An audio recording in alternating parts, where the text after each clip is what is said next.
Hello नमस्ते। तो एक बार फिर से आपका स्वागत है आपके अपने चैनल दी इंटेलेक्ट पर। उम्मीद करती हूँ आप सब अच्छे होंगे। तो आज का वीडियो है the power of your subconscious mind book पे, जिसके राइटर हैं जोसेफ मर्फी। इस बुक के पहले 2 चैप्टर्स हमने अपलोड कर दिए हैं, तो वो पहले आप जाके देख लेना। और इस बुक की प्लेलिस्ट का भी मैं नीचे लिंक दे दूंगी डिस्क्रिप्शन में। तो इस वीडियो में हम जानेंगे सबकॉन्शियस माइंड की चमत्कारी शक्तियों के बारे में, और पहले के ज़माने में सबकॉन्शियस माइंड के थ्रू मेंटल ट्रीटमेंट कैसे किया जाता था, तो उस बारे में हम जानेंगे। तो वीडियो को पूरा ज़रूर देखिएगा और बने रहिए हमारे साथ इस वीडियो में। और अगर आपको यह वीडियो पसंद आती है तो इसे लाइक और शेयर ज़रूर करना, और चैनल को सब्सक्राइब भी कर लेना, जिससे आपको ऐसी और अमेजिंग बुक्स हमेशा मिलती रहे। अध्याय 3, आपके अवचेतन मन की चमत्कारी शक्ति। आपके अवचेतन मन की शक्ति अतुलनीय और असीमित है। आपका अवचेतन मन आपको प्रेरित करता है और मार्गदर्शन देता है। यह यादों के भंडार से तस्वीरें और दृश्य निकाल कर लाता है। आपका अवचेतन आपके दिल की धड़कन और रक्त संचार को नियंत्रित करता है। यह पाचन और उत्सर्जन को सुचारू बनाता है। यह आपके खाए हुए भोजन को ऊतक, मांसपेशी, हड्डी और खून में रूपांतरित करता है। ये प्रक्रियाएं दुनिया के सबसे समझदार व्यक्ति की समझ से भी परे होती है। आपका अवचेतन मन शरीर की इन सभी अनिवार्य प्रक्रियाओं और कार्यों को नियंत्रित करता है। इसे सभी समस्याओं के जवाब मालूम है। आपका अवचेतन मन कभी नहीं सोता है, न ही कभी आराम करता है। यह हमेशा काम करता रहता है। आपको अपने अवचेतन मन की चमत्कारी शक्ति का पता चल सकता है, बशर्ते आप सोने से पहले इससे यह कह दे कि आप किसी विशिष्ट चीज को हासिल करना चाहते हैं। आपको यह जानकर हैरानी और खुशी होगी कि इसके बाद आपके भीतर ऐसी शक्तियां सक्रिय हो जाएंगी जो आपको मनचाहे परिणाम की ओर ले जाएंगी। यहाँ शक्ति और बुद्धिमानी का ऐसा स्रोत है जो आपको सीधे सर्वशक्तिमान के संपर्क में रखता है।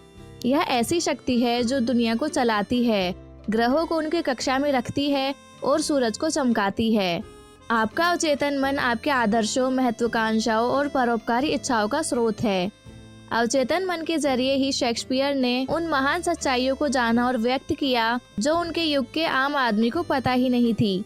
अवचेतन मन की बदौलत ही यूनानी मूर्तिकार फिडियस ने संगमरमर और कांसे में सुंदरता, व्यवस्था, सुडौलपन और अनुपात उकेरने में इतनी निपुणता और कुशलता हासिल की। दरअसल अवचेतन मन वह गहरा कुआं है जिससे महान कलाकारों ने आश्चर्यजनक शक्ति पाई।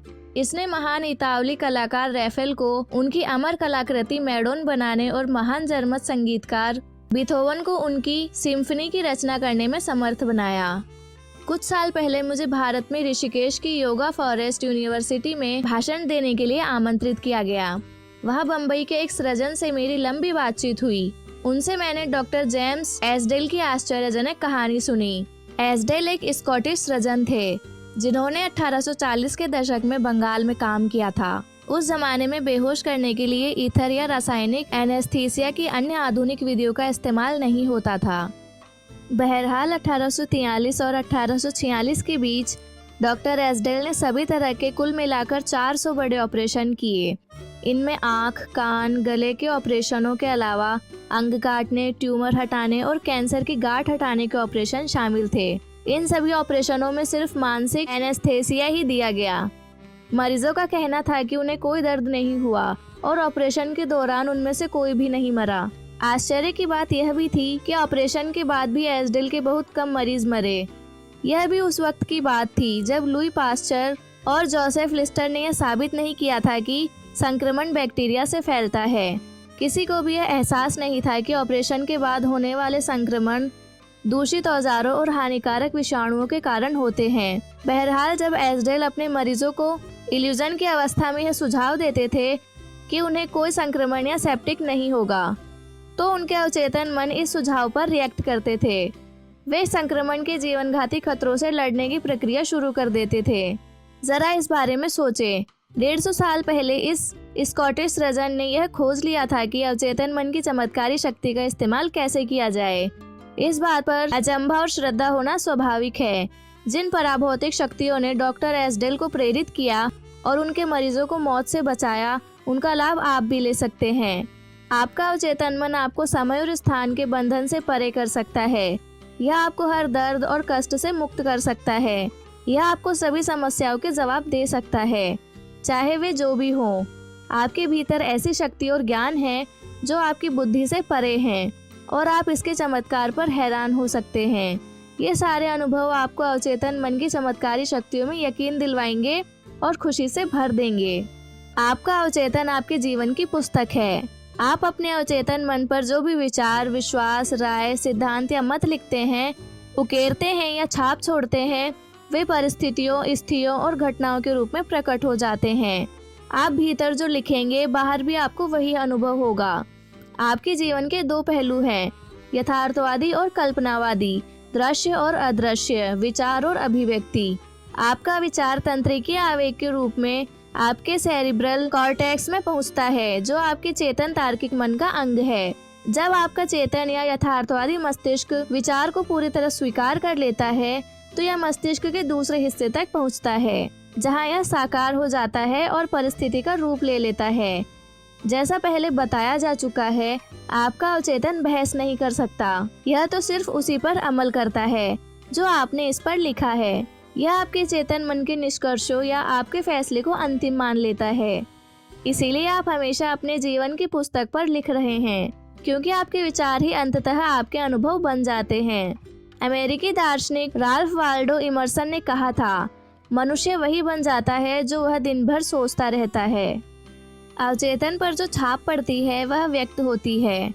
अमेरिकी मनोवैज्ञानिक के जनक विलियम जेम्स ने कहा था कि आपके अवचेतन मन में दुनिया भर को हिलाने की शक्ति है। इसमें असीमित ज्ञान और बुद्धिमत्ता है। इसे छिपे हुए स्रोतों से पोषण मिलता है और इसे जीवन का नियम कहा जाता है। आप अपने अवचेतन मन पर जो भी छाप छोड़ते हैं, यह उसे साकार करने के लिए जमीन आसमान एक कर देगा। इसीलिए आपको इस पर सिर्फ सही और सृजनात्मक विचारों की छाप ही छोड़नी चाहिए। दुनिया में इतनी अव्यवस्था और दुख इसलिए है क्योंकि अधिकांश लोग अपने चेतन और अवचेतन मन के आपसी संबंध को नहीं समझते हैं। जब ये दोनों अनुरूप होते हैं तथा सुखद सामंजस्य में होते हैं, तो आपको सेहत, खुशी, शांति और सुख मिलता है। जब चेतन और अवचेतन मन सामंजस्य और शांति से मिलकर काम करते हैं, तो कोई रोग या मतभेद नहीं होता है। प्राचीन जगत में हर्मेस ट्रिसमेगिस्टस को दुनिया का सबसे महान और शक्तिशाली जादूगर माना जाता था। उनकी मौत के सदियों बाद जब उनकी कब्र खोली गई, तो प्राचीन जगत को जानने वाले लोगों में बहुत उत्सुकता थी। कहा जा रहा था कि कब्र के भीतर युगों युगों का सबसे बड़ा रहस्य मिलेगा, और यह मिला भी। यह रहस्य था, जैसा भीतर वैसा बाहर, जैसा ऊपर वैसा नीचे। दूसरे शब्दों में, आप अपने अवचेतन मन पर जो भी छाप छोड़ेंगे वह बाहर व्यक्त होगी। मोजेस, ईसाइयाँ, ईसा मसीह, बुद्ध, जोरोआस्ट्र, लोत्से और युगों युगों की सभी प्रयास दूरदर्शी हस्तियों ने भी इसी सत्य की घोषणा की है। आप व्यक्तिगत रूप से जिसे सच मानते हैं, वह स्थितियों, अनुभवों और घटनाओं के रूप में व्यक्त होगा। गति और भावना में संतुलन होना ही है। जैसा स्वर्ग आपके अपने मस्तिष्क में है, वैसा ही धरती पर आपके शरीर और परिवेश में होगा। यही जीवन का महान नियम है। क्रिया और प्रतिक्रिया, स्थिरता और गति का यह नियम आपको समूची प्रकृति में मिलेगा। इन दोनों में संतुलन होने पर ही सामंजस्य और संतुलन बनेगा। आप दुनिया में इसीलिए हैं ताकि जीवन का सिद्धांत आपके भीतर लयबद्ध तरीके और सामंजस्य से प्रवाहित हो सके। अंदर जाने और बाहर निकलने वाली चीजें बराबर होनी चाहिए। अंदर की और बाहर की अभिव्यक्ति बराबर होनी चाहिए। आपकी सारी कुंठाओं का कारण अपूर्ण इच्छाएं हैं। अगर आप नकारात्मक, विनाशक और दुष्ट विचार रखते हैं, तो ये विचार विनाशक भाव पैदा करते हैं। ये भाव बाहर निकलने का कोई न कोई रास्ता खोज लेंगे और किसी न किसी तरह व्यक्त होंगे। चूँकि इन भावों की प्रकृति नकारात्मक है, इसीलिए ये प्राय अल्सर, हृदय रोग, तनाव और चिंता के रूप में व्यक्त होते हैं। अपने बारे में आपकी क्या सोच या भावना है, आपके अस्तित्व का हर हिस्सा उसी सोच की अभिव्यक्ति है। आपकी स्फूर्ति, शरीर, आर्थिक स्थिति, दोस्त और सामाजिक प्रतिष्ठा उन विचारों का प्रतिबिंब है जो आपके अपने बारे में है। इस बात का सच्चा अर्थ यह है कि आप अपने अवचेतन मन पर भीतर जो छाप छोड़ते हैं, वह आपके जीवन के सभी क्षेत्रों में बाहर व्यक्त होती है। हम अपनी नकारात्मक सोच से खुद को नुकसान पहुंचाते हैं। आपने कितनी बार गुस्सा होकर, डरकर, जलकर या बदले की भावना से खुद को नुकसान पहुंचाया है? ये जहर आपके अवचेतन मन में दाखिल हो जाते हैं। आप इन नकारात्मक नजरिए के साथ पैदा नहीं हुए थे।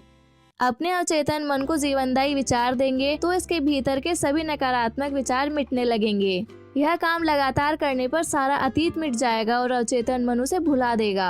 अवचेतन चर्म रोग ठीक करता है। अवचेतन मन की उपचार शक्ति का सबसे विश्वसनीय प्रमाण व्यक्तिगत उपचार है। 40 साल पहले मुझे चर्म रोग हुआ। मैं सबसे अच्छे डॉक्टरों के पास गया जिन्होंने सबसे आधुनिक उपचार आजमाए। किसी से भी फायदा नहीं हुआ। चर्म रोग बिगड़ता गया। फिर एक दिन वृहद मनोवैज्ञानिक ज्ञान वाले एक धर्मगुरु ने मुझे 139वें भजन का गूढ़ मतलब समझाया। उन्होंने मेरा ध्यान इस वाक्य की तरफ दिलाया, आपकी पुस्तक में मेरे सभी अंग हैं जो लगातार बनाए गए हैं, जब उनमें से कोई भी नहीं था। उन्होंने स्पष्ट किया कि पुस्तक का मतलब मेरा अवचेतन मस्तिष्क है, जिसने एक छोटी सी मूल कोशिका से मेरे सभी अंग बनाए हैं। उन्होंने इशारा किया कि चूंकि मेरे अवचेतन मन ने मेरे शरीर को बनाया है, इसीलिए यह इसे दोबारा बना सकता है और अंतर्निहित आदर्श रूपरेखा के अनुरूप इसका उपचार कर सकता है। इस धर्मगुरु ने अपनी घड़ी की तरफ इशारा किया। उन्होंने मुझे बताया, इस घड़ी को देख रहे हो? इसे किसी ने बनाया है, लेकिन इसके मूर्त रूप में आने से पहले घड़ी बनाने वाले के दिमाग में इसका स्पष्ट विचार था। अगर किसी कारण घड़ी सही काम न करे तो इसके मूल विचार की मदद से घड़ी बनाने वाले को वह ज्ञान मिल जाएगा जिससे वह इसे सुधार सकता है। मैं समझ गया कि इस तुलना से वे मुझे क्या समझाने की कोशिश कर रहे थे। मेरे शरीर की रचना करने वाली अवचेतन बुद्धि घड़ी बनाने वाले की तरह है। यह ठीक ठीक जानती है कि मेरे शरीर के सभी महत्वपूर्ण क्रियाओं और प्रतिक्रियाओं का उपचार कैसे किया जाए, शरीर को दोबारा कैसे बनाया जाए और मार्गदर्शन कैसे किया जाए। लेकिन इस काम को सही तरीके से करवाने के लिए मुझे इसे स्वास्थ्य का आदर्श विचार देना होगा। यह आदर्श विचार वह कारण बन जाएगा जिसका परिणाम उपचार होगा।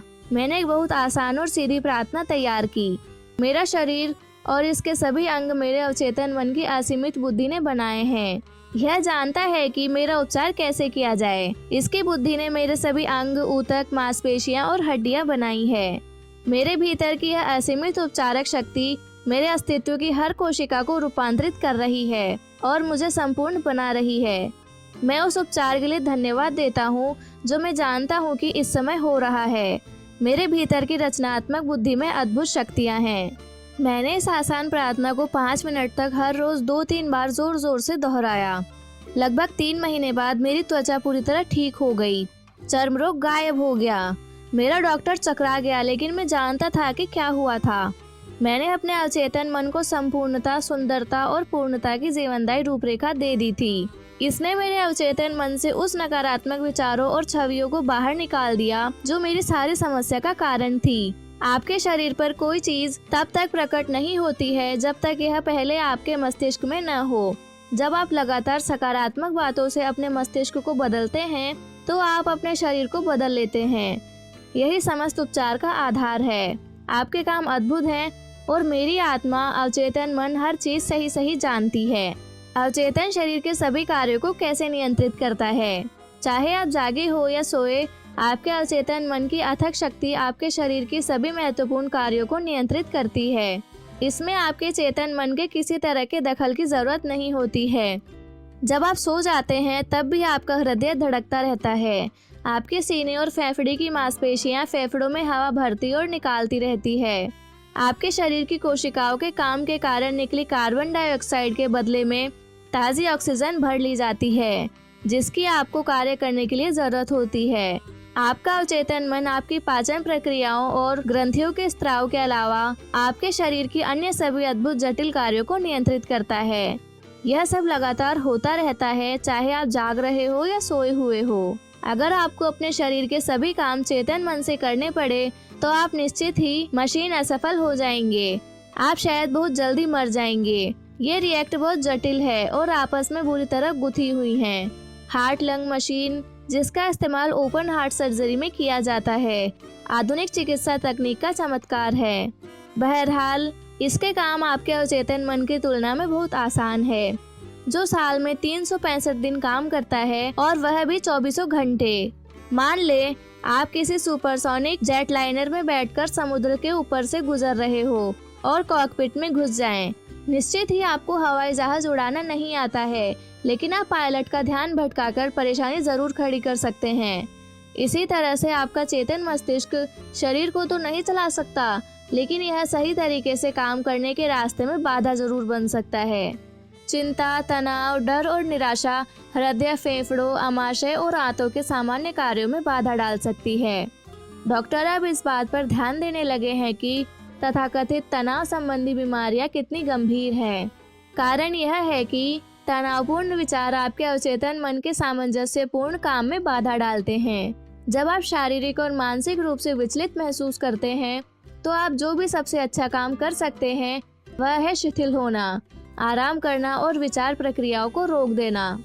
अपने अवचेतन मन से बात करें, इससे कहें कि यह शांति, सामंजस्य और देवी विधान को स्थापित करें। ऐसा करने पर आप पाएंगे कि आपके शरीर की समूची कार्यप्रणाली दोबारा सामान्य हो गई है। अपने अवचेतन मन से अधिकार और विश्वास के साथ बोले, यह आपके आदेश का पालन करके रिएक्ट करेगा। आप अपने अवचेतन से अपने लिए कैसे काम करवा सकते हैं?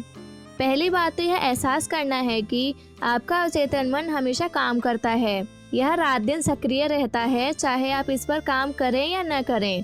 आपका अवचेतन आपके शरीर का निर्माता है, लेकिन आप इस खामोश प्रक्रिया को चेतन रूप से देख या सुन नहीं सकते।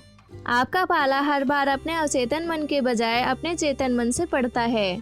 बस अपने चेतन मन से सर्वश्रेष्ठ की आशा करते रहें और यह पक्का करें कि आपके आदतन विचार अच्छी, सुंदर, सच्ची, न्यायपूर्ण और सद्भावनापूर्ण चीजों पर केंद्रित हो। अपने चेतन मन का ध्यान रखें और दिल में जान ले कि आपका अवचेतन मन आपके ही आदतन विचारों के अनुरूप परिणाम दे रहा है, व्यक्त कर रहा है और परिस्थितियां बना रहा है।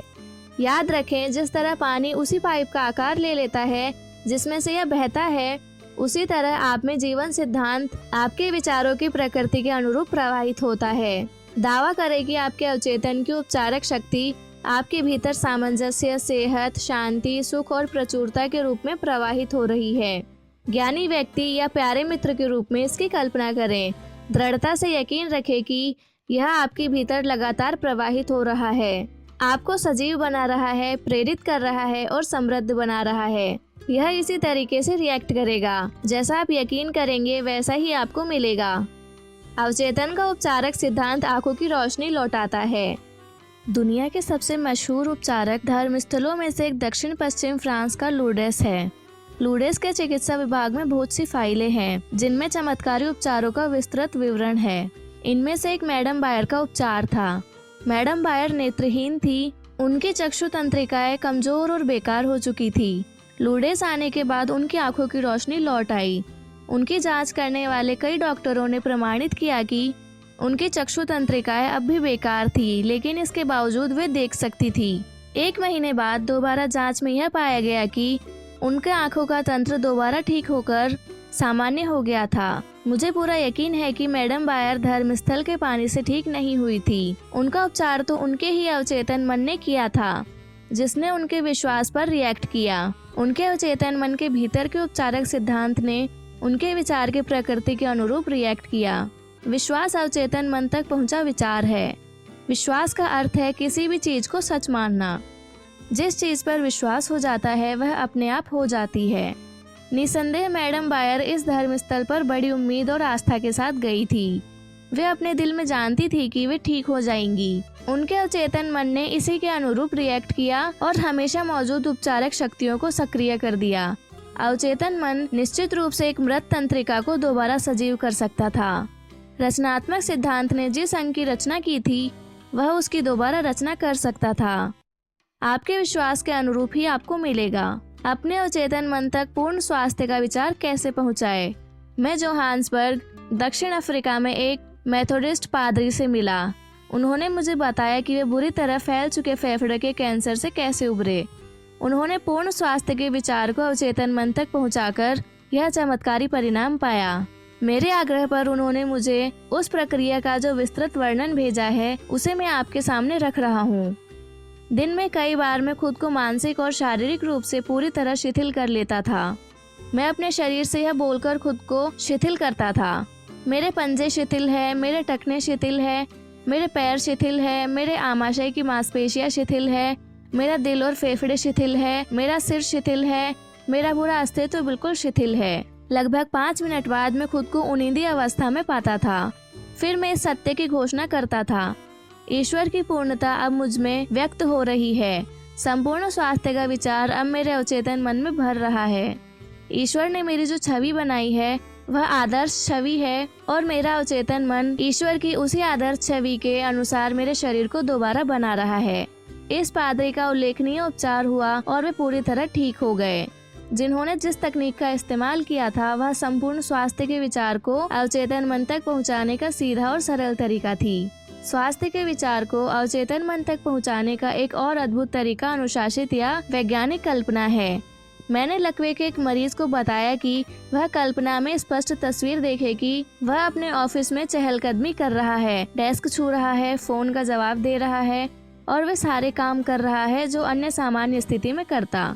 मैंने उसे बताया कि उसका अवचेतन मन संपूर्ण स्वास्थ्य की मानसिक तस्वीर को स्वीकार कर देगा। उसने खुद को इस भूमिका में झोंक दिया। उसने सचमुच महसूस किया कि वह अपने ऑफिस में लौट चुका है। वह जानता था कि वह अपने अवचेतन मन को एक मूर्त और निश्चित काम दे रहा है। उसका अवचेतन मन वह फिल्म थी जिस पर तस्वीर की छाप छोड़ी जा रही थी। उसने कई सप्ताह तक गहनता से तस्वीर देखी। फिर एक दिन टेलीफोन की घंटी उस वक्त बजी जब बाकी सब लोग बाहर थे। टेलीफोन उसके पलंग से 12 फुट दूर था। बहरहाल वह जैसे तैसे इसका जवाब देने में कामयाब हो गया। उसी पल से उसका लकवा गायब हो गया। उसके अवचेतन मन की उपचारक शक्ति ने उसकी मानसिक तस्वीर पर रिएक्ट किया और उपचार संभव हो गया। यह व्यक्ति एक मानसिक अवरोध से पीड़ित था। उसने मस्तिष्क में उत्पन्न तंत्रिका आवेगों को उसके पैरों तक पहुंचने से रोक दिया था, इसलिए वह चल नहीं पाता था। जब उसने अपना ध्यान और अपने भीतर की उपचारक शक्ति पर केंद्रित किया तो उसके एकाग्र ध्यान से शक्ति प्रवाहित होने लगी और वह दोबारा चलने लगा। जो भी आप प्रार्थना में मांगेंगे, विश्वास रखने पर वह आपको मिल जाएगा। याद रखने लायक विचार। पहला, आपका अवचेतन मन आपके शरीर की सभी महत्वपूर्ण प्रक्रियाओं को नियंत्रित करता है और सभी समस्याओं के जवाब जानता है। दूसरा, सोने से पहले अपने अवचेतन मन में कोई विशिष्ट आग्रह करें और इसकी चमत्कारी शक्ति देखें। तीसरा, आप अपने अवचेतन मन पर जो भी छाप छोड़ते हैं वह परिस्थितियों, अनुभवों और घटनाओं के रूप में व्यक्त होती है। इसीलिए चेतन मन में मौजूद विचारों के बारे में सतर्क रहें। चौथा, क्रिया और प्रतिक्रिया का नियम शाश्वत है। आपका विचार क्रिया है और उस विचार पर आपका अवचेतन मन स्वतः प्रतिक्रिया करता है। अपने विचारों पर नजर रखें। पांचवा, सारी कुंठा अधूरी इच्छाओं के कारण पैदा होती है।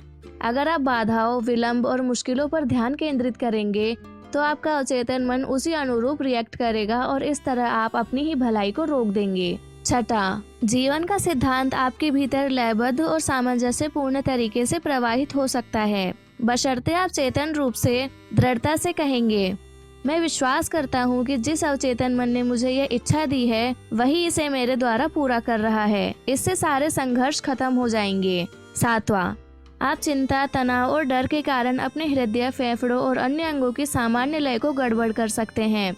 अपने अवचेतन मन में सद्भाव, सेहत और शांति के विचार भरें।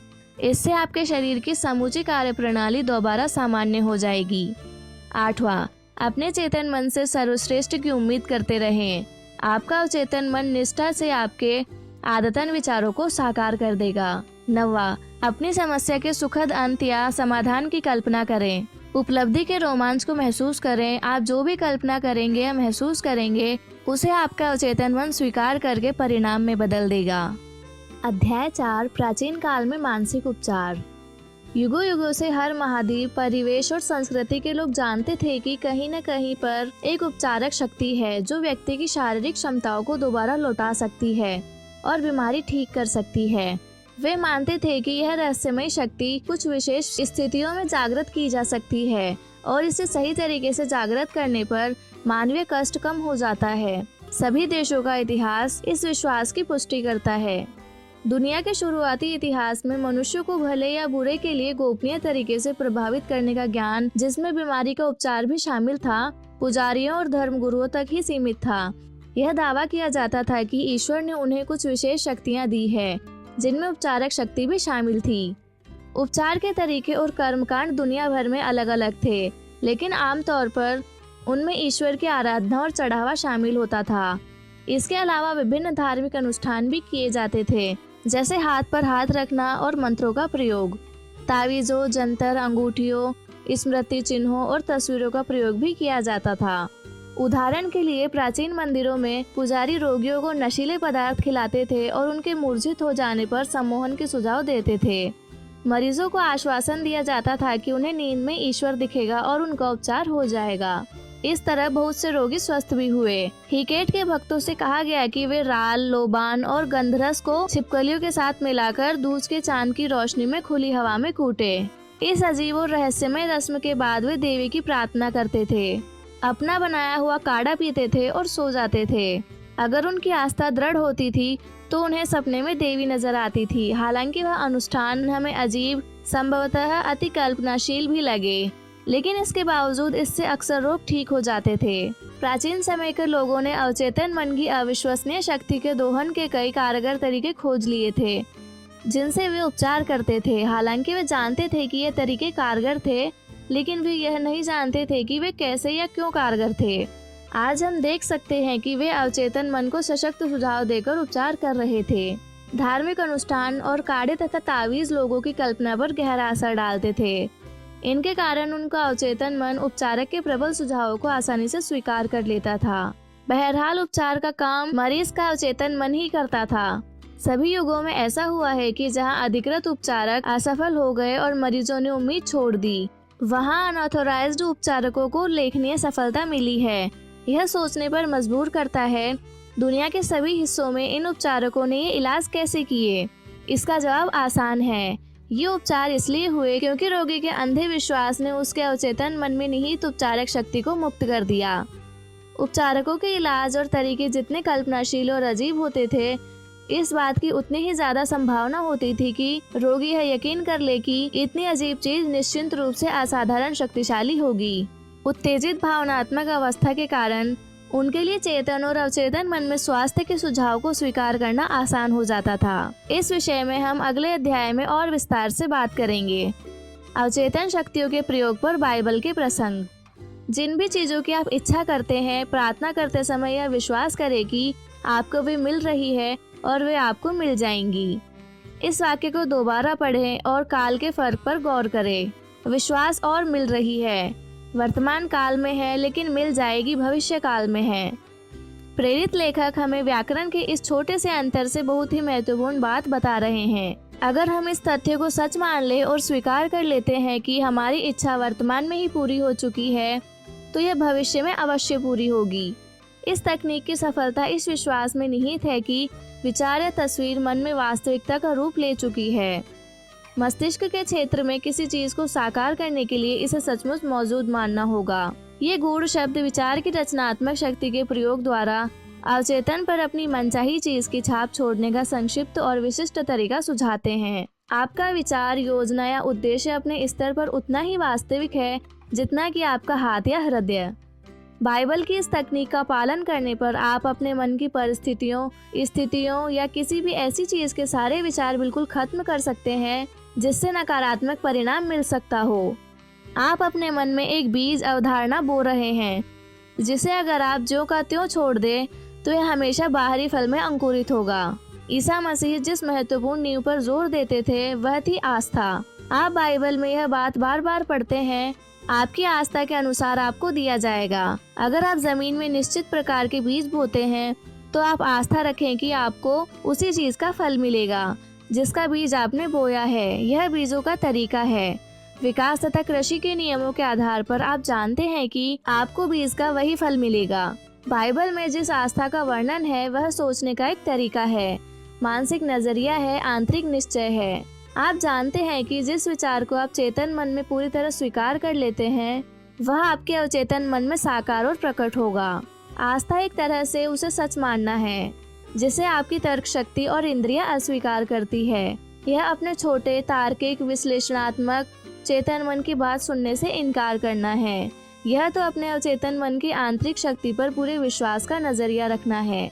यहाँ बाइबल की उपचार तकनीक का एक बहुत मशहूर उदाहरण है। और जब वे घर में आए तो उनके पास अंधे आदमी आए और ईसा मसीह ने उनसे पूछा, तुम्हें विश्वास है कि मैं यह करने में सक्षम हूँ?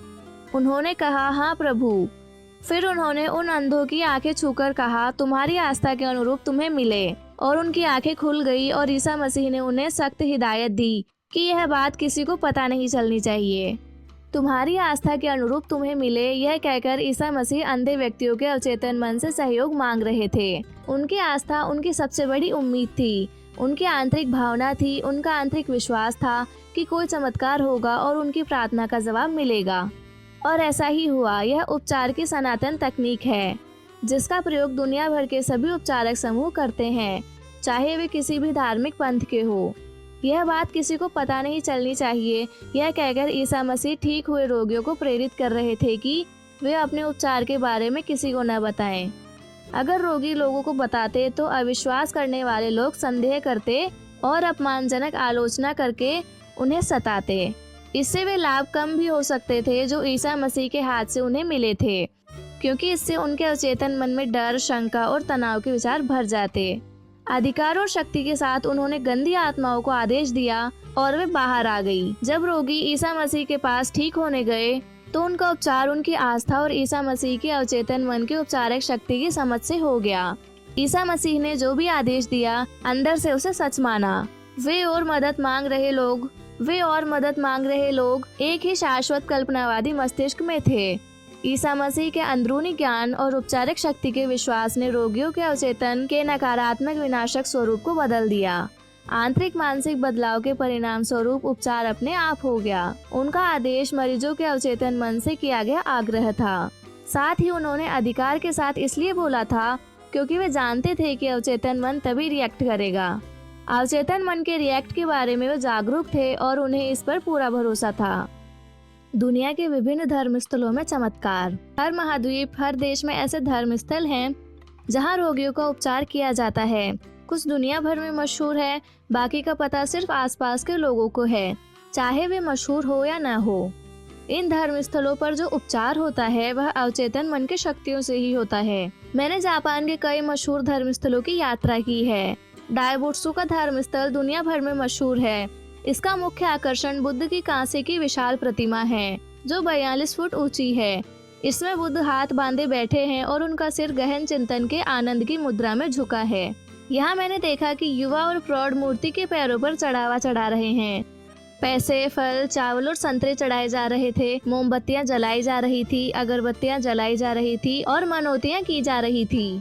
मैंने एक युवा लड़की की प्रार्थना सुनी जिसने नीचे झुककर 2 संतरे चढ़ा दिए। वह बुद्ध को अपनी आवाज लौटाने के लिए धन्यवाद दे रही थी। उसकी आवाज चली गई थी, लेकिन धर्मस्थल पर आने के बाद आवाज लौट आई। उसके मन में आस्था थी कि बुद्ध उसकी आवाज लौटा देंगे, बशर्ते वह निश्चित अनुष्ठान करे, उपवास करे और चढ़ावा चढ़ाए। उसकी उम्मीद और विश्वास प्रबल थे। परिणाम यह हुआ कि उसका मस्तिष्क आस्था के बिंदु तक पहुंच गया। उसके अवचेतन मन ने उसके विश्वास पर रिएक्ट करते हुए उसकी आवाज ठीक कर दी। कल्पना और अंधे विश्वास की शक्ति इतनी प्रबल है कि इसे नजरअंदाज नहीं किया जा सकता। इसका एक अद्भुत उदाहरण मेरे एक रिश्तेदार का है जो पर्थ, पश्चिमी ऑस्ट्रेलिया में रहते थे। उन्हें टीबी हो गई थी और उनके फेफड़े बुरी तरह खराब हो गए थे। उनके बेटे ने अपने पिता की मदद करने का फैसला किया। उसने अपने पिता के घर जाकर बताया कि वह हाल ही में अजीब शक्तियों वाले एक घुमंतु सन्यासी से मिला था। यह सन्यासी यूरोप के एक बहुत मशहूर उपचारक धर्मस्थल पर काफी समय रहने के बाद लौटा था। वहां से वह ट्रू क्रॉस के एक छोटे टुकड़े को लाने में कामयाब हो गया था। ट्रू क्रॉस जो एक मध्ययुगीन अंगूठी में जड़ा है, और इस अंगूठी या क्रॉस के टुकड़े को छूने भर से सदियों से अनगिनत रोगी ठीक होते आ रहे हैं। जब बेटे ने यह सुना तो उसने सन्यासी को अपने पिता की बीमारी के बारे में बताया और उससे अंगूठी उधार मांगी। सन्यासी तैयार हो गया और बेटे ने स्वेच्छा से $500 का सामान सन्यासी को भेंट कर दिया। जब बेटे ने अपने पिता को अंगूठी दिखाई तो उन्होंने उसके हाथ से अंगूठी छीन ली। उन्होंने अंगूठी अपने सीने से लगाई, मन ही मन प्रार्थना की और सो गए। सुबह तक वे ठीक हो चुके थे। क्लिनिक के सभी परीक्षणों की रिपोर्ट थी कि उन्हें टीबी नहीं है। इस तरह के चमत्कार हर समय होते हैं।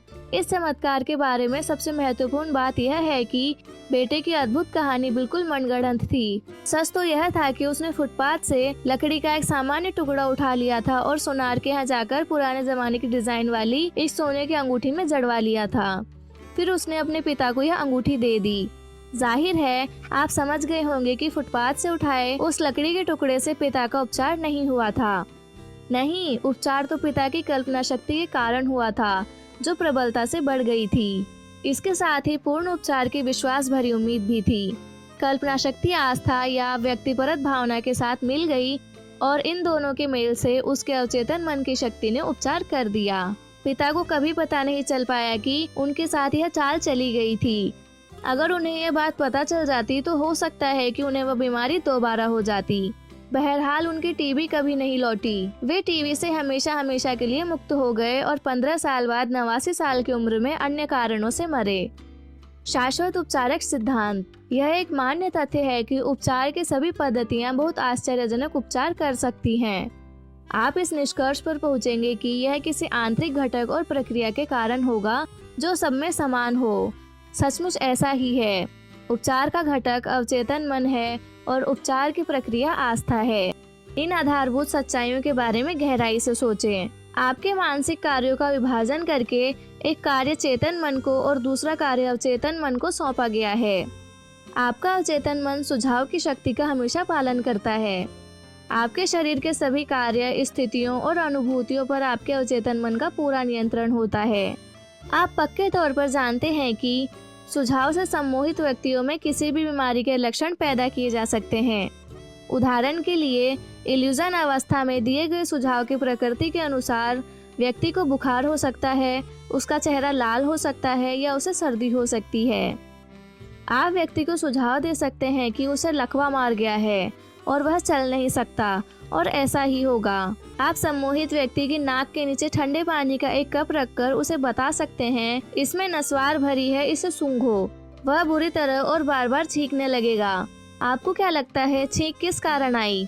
पानी के कारण या सुझाव के कारण? अगर कोई आपको बताता है कि उसे घास से एलर्जी है, तो आप सम्मोहित अवस्था में उसकी नाक के सामने कोई कागज का फूल या खाली गिलास रखकर उससे कह सकते हैं कि यह घास है। उसमें एलर्जी के सामान्य लक्षण प्रकट हो जाएंगे। इससे हमें पता चलता है कि शारीरिक लक्षण अवचेतन मन के कारण पैदा हुए थे। इन लक्षणों का इलाज भी अवचेतन मन में ही होता है। विभिन्न चिकित्सा पद्धतियों जैसे ऑस्टियोपैथी, कायरोप्रैक्टिस, चीकुआंग, एक्यूपंक्चर और नेचुरोपैथी उल्लेखनीय उपचार का दावा करती हैं। यही दावा दुनिया भर के विभिन्न धर्मों के अनुष्ठान और कर्मकांड करते हैं। यह स्पष्ट है कि ये सभी उपचार अवचेतन मन द्वारा किए जाते हैं, जो एकमात्र उपचारक है। ध्यान दें कि अवचेतन मन आपकी उंगली के घाव को किस तरह भरता है। यह जानता है कि इसे कैसे करना है। डॉक्टर घाव पर पट्टी बांधकर कहता है प्रकृति से ठीक कर देगी, लेकिन प्रकृति और कुछ नहीं बल्कि प्राकृतिक नियम का दूसरा नाम है, जो अवचेतन मन का नियम है। आत्मरक्षा की सहज भावना प्रकृति का पहला नियम है और आत्मरक्षा अवचेतन मन का सबसे प्रमुख काम है। आपकी सबसे प्रबल सहज भावना सबसे सशक्त आत्म सुझाव है। बहुत अलग सिद्धांत। विभिन्न धार्मिक पंथों और प्रार्थना उपचार समूहों ने उपचार के कई अलग अलग सिद्धांत दिए हैं। बहुत से लोग यह दावा करते हैं कि उनका सिद्धांत ही सही है क्योंकि उनके तरीके से अच्छे परिणाम मिलते हैं। जैसा हम इस अध्याय में पढ़ चुके हैं, यह सही नहीं हो सकता। जैसा आप जानते हैं, उपचार के बहुत से तरीके हैं। फ्रेंच एंटन मैस्मर 1734 से 1815 एक ऑस्ट्रियन चिकित्सक थे जो पेरिस में इलाज करते थे। उन्होंने पाया कि वे बीमार के शरीर पर चुंबक लगाकर उसे चमत्कारी तरीके से ठीक कर सकते थे। उन्होंने कांच और कई धातुओं के टुकड़े से भी इलाज करके दिखाया। बाद में उन्होंने इन सभी वस्तुओं का प्रयोग छोड़ दिया और रोगी के शरीर पर हाथ फेरकर इलाज करने लगे। उनका दावा था कि उनके उपचार का असली स्रोत एनिमल मैग्नेटिज्म था। उनका सिद्धांत था कि उपचारक के हाथ से रहस्यमय चुंबकीय ऊर्जा प्रवाहित होकर रोगी के शरीर में पहुंच जाती है।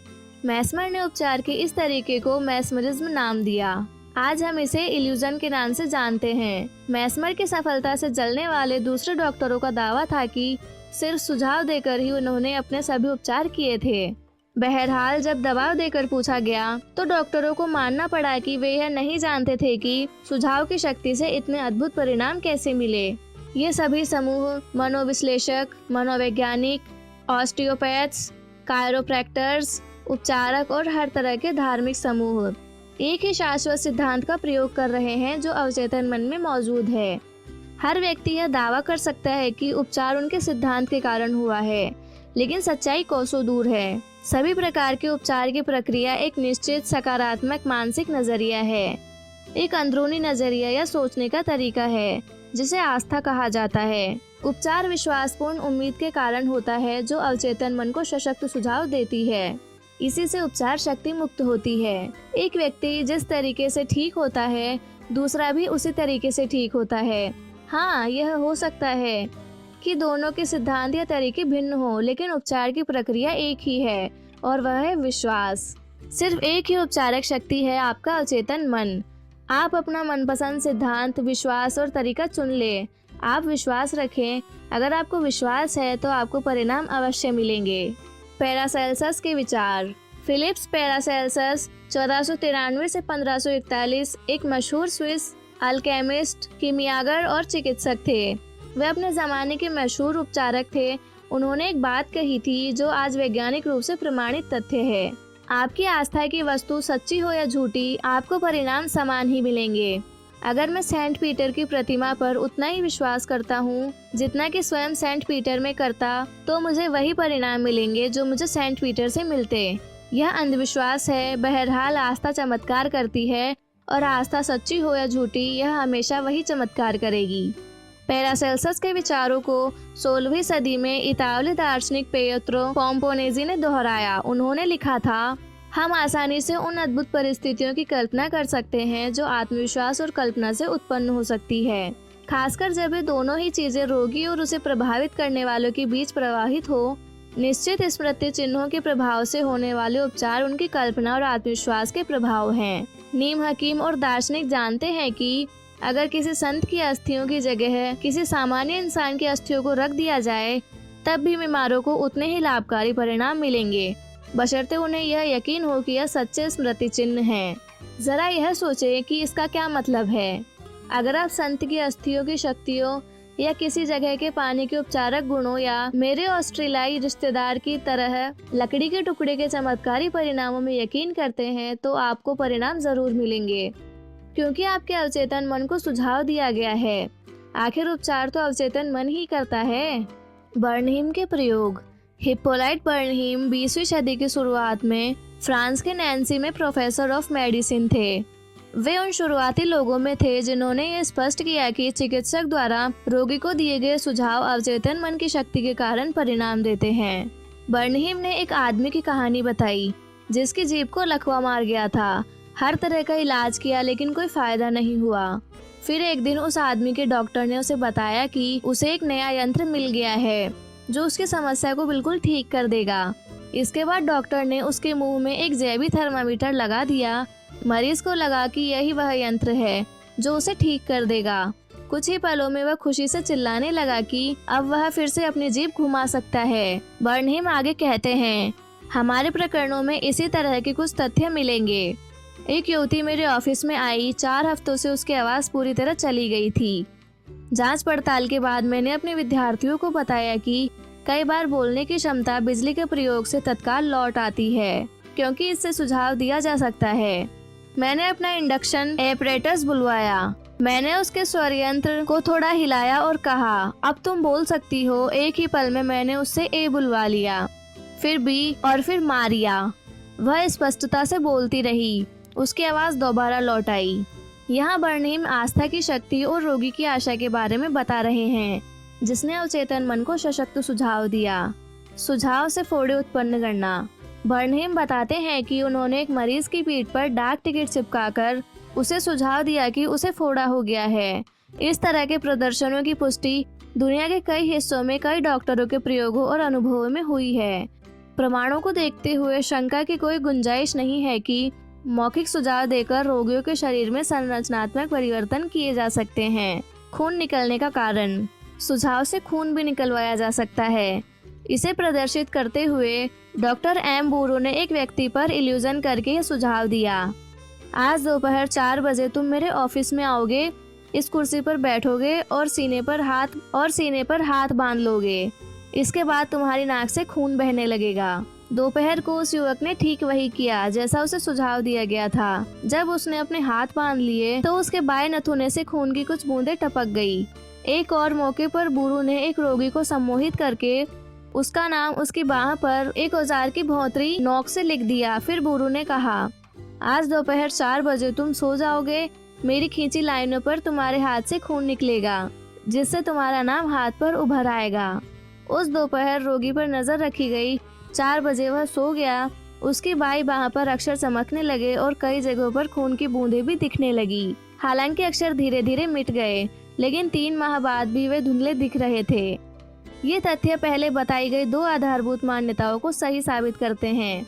अवचेतन मन हमेशा सुझाव की शक्ति का पालन करता है और शरीर के कार्यों, अनुभूतियों और स्थितियों पर पूरा नियंत्रण करता है। पूर्व में बताए गए सभी उदाहरण बताते हैं कि नाटकीय तरीके से दिए गए सुझाव बहुत असामान्य स्थितियों को प्रेरित कर सकते हैं। ये इस बात का सबूत है कि व्यक्ति अपने दिल अवचेतन मन में जैसा सोचता है वह वैसा ही बन जाता है।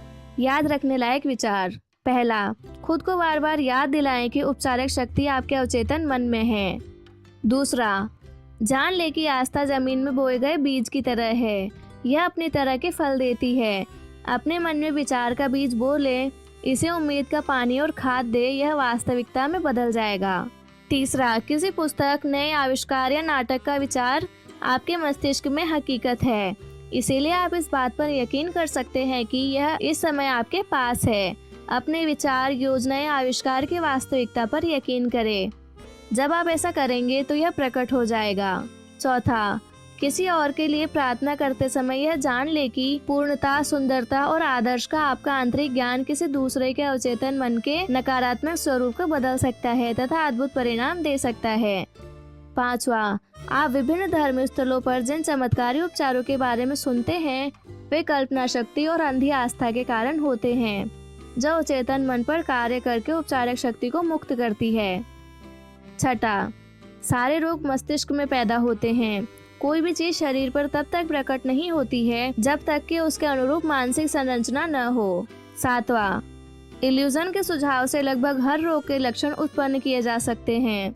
इससे पता चलता है कि आपके विचार कितने शक्तिशाली हैं। आठवां, उपचार की सिर्फ एक ही प्रक्रिया है और वह है आस्था।